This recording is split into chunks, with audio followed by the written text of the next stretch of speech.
Pois é, né, assim, a Mili fez uma lista tão grande que é difícil até a gente conseguir lembrar de cabeça, né, quantos foram os presidentes destituídos e depois presos, né, a gente tem, caso de corrupção, caso de assédio sexual, caso de assédio moral, ou seja, a gente pode inclusive escolher, né, de que tipo de crimes ou que tipos de abusos estamos falando, né. Eu acabei de, subir uma nota, subir uma reportagem aqui, segundo informações de uma fonte lá da CBF, que o Edinaldo tem 3 processos no Conselho de Ética da entidade.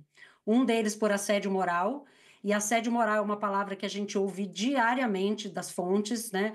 Há, inclusive, um movimento grande de funcionários e ex-funcionários da CBF entrando na justiça trabalhista contra a entidade por assédio moral, mas contra o Edinaldo tem um processo por assédio moral, um processo relacionado à assinatura, né, a falsificação da assinatura do Coronel Nunes, né, assim como esse que foi decidido hoje pelo TJ do Rio, e um processo por gestão temerária voltado especificamente para os aumentos dados ao concunhado do Edinaldo, o Ricardo Lima, que é presidente da Federação Baiana. Então, segundo uma fonte que eu ouvi da CBF agora há pouco, um pouquinho antes da gente entrar no ar, se o Edinaldo não caísse hoje, pela decisão do Tribunal de Justiça do Rio, muito provavelmente cairia na semana que vem ou nos próximos dias, pelo conjunto da obra, né? Essa foi a expressão usada. E o Edinaldo, que além desses processos internos no Conselho de Ética, lida com essa revolta mesmo dos seus aliados, que eram aliados até algumas semanas atrás, por não ter cumprido muitas das promessas que foram feitas nessa campanha. A gente imagina, né, uma pessoa que é eleita por unanimidade, com tantos votos, né, com tantos agentes envolvidos, tem muita promessa de campanha envolvida. E aí essas promessas não são cumpridas. Você pode fazer anúncio de Carlo Ancelotti, pode fazer o que for, que esse apoio vai ruir rapidamente. Mas, especialmente em relação ao Conselho de Ética, já havia essas 3 denúncias correndo aí internamente na CBF, como a gente pode ver também em áreas diferentes, né? Assédio moral, falsificação de assinatura e gestão temerária. Eram muitas as frentes aí, colocando o Edinaldo nessa posição. Então, por isso, entendo que essa queda dele era óbvia, né? Assim como o desembargador considerou óbvio que o Coronel Nunes não tinha condição de assinar esse documento, me parece óbvio que o Edinaldo fosse cair a qualquer momento, e aquele anúncio do Carlo Ancelotti era só o prenúncio dessa queda. Você entende que foi uma cortina de fumaça, Mili?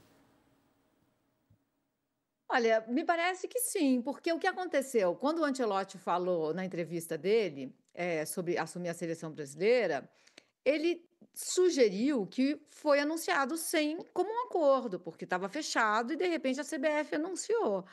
Então, a gente está vendo acontecer a mesma coisa no Corinthians, assim, o desespero bate o desespero e aí anuncia-se alguma coisa ou prevê alguma coisa. Agora vamos fechar com a Adidas, no caso do Corinthians, né? O maior contrato.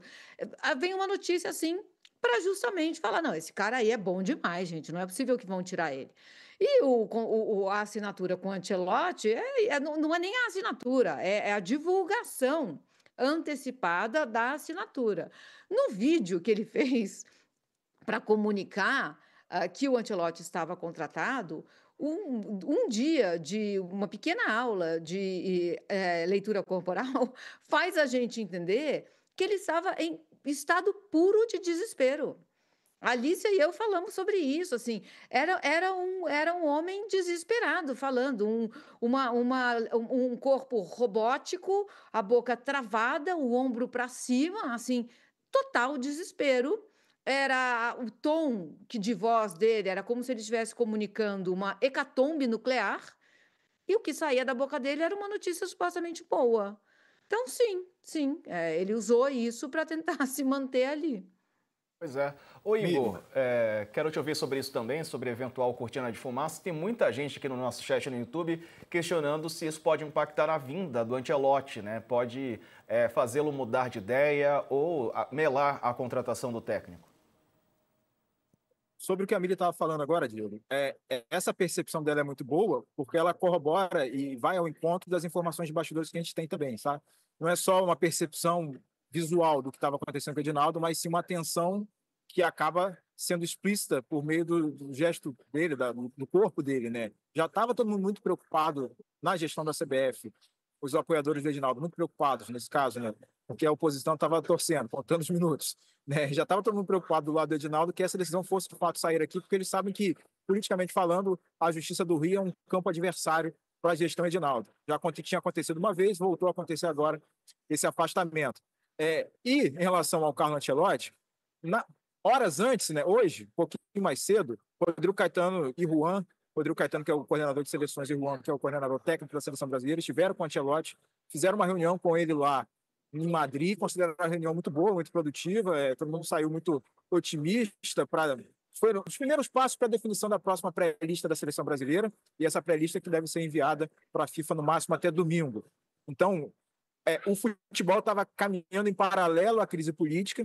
A gente não tem, de fato, uma confirmação, mas imagina-se que, em tese, esse acordo com o Ancelotti está se mantido, salvo algum outro cavalo de pau que a gente não tem conhecimento no momento. Mas, por hora, o Ancelotti está anunciado, o trabalho está sendo feito, o pessoal da diretoria da CBF, que foi enviado para a Espanha, está tocando o barco lá, vamos dizer assim, né? Então, o pessoal do futebol vai tentar se desvencilhar dessa confusão política, se é que é possível, para que o trabalho na seleção brasileira continue sendo conduzido. Então, a gente envia, né, a gente, Brasil, né, envia a lista para a FIFA desses números, desses pré-convocados, esses jogadores todos aí no domingo, no máximo. Então, obviamente, o acordo foi costurado todo pelo Edinaldo. Rodrigo Caetano ficou muito alheio a essa negociação entre o Ancelotti e tal. A gente sabe que houve a intermediação até de um empresário chamado Diego Fernandes. Ele é empresário do ramo de investimentos e tal, e fez essa ponte entre CBF e o técnico. E a expectativa, enfim, é que isso não possa abalar, pelo menos do que o Ancelotti já anunciou, o fato de já estar de saída confirmada do Real Madrid. Então, a expectativa é que isso não possa abalar esse futuro do Ancelotti com a seleção brasileira, em que pese ele vai chegar no dia 26 de maio, daqui a algumas semanas, né, daqui a uma semana e meia, vai se deparar com um chefe diferente daquele que ele negociou. Então, é uma situação muito curiosa, peculiar, até bizarra, né, dentro do futebol, coisas que só poderiam talvez acontecer aqui na CBF mesmo.